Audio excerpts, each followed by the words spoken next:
Yep, just to try and explain a bit more about the situation with the rear axle. So, this is the rear axle of the Sierra Cosworth, and that's the more powerful Sierra, and therefore it's got the big vented disc brakes on the back.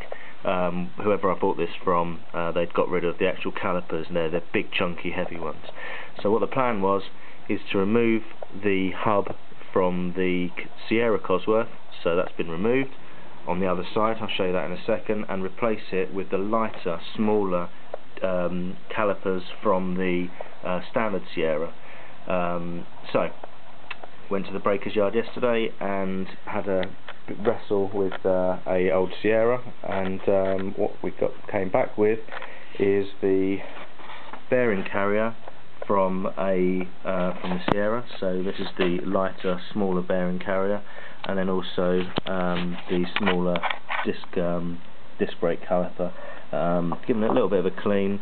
As you can see already, it's actually quite reasonable condition. I know the handbrake works. We tested that out on the actual car, and I've got no reason to believe, to be concerned that it won't work.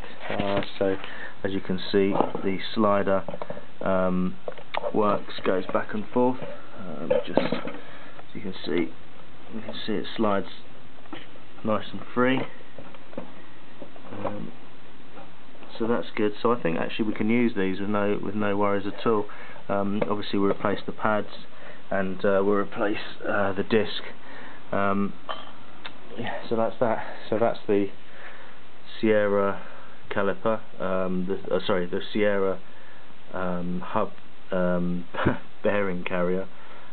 This is the one from the Cosworth, which is just a bit bigger, and it has slightly different pattern for the actual caliper. So there's a lot of work just to get something that's actually very similar, but that allows us to use the cheaper standard Sierra caliper, and much lighter as well, and most importantly the actual disc itself. Instead of this big heavy disc, which is kind of at least 30 to 40 quid per disc, if not more, we can use the standard single steel disc, and that's going to keep things a lot cheaper, and also the weight on the back of the car down. So that's that. Just over here, I'll show you the axle that we've taken off. It's the drive shaft. So you can see the drive shaft there. So that successfully came off. This is the other end, and we'll try and get that all lined up and see how it fits.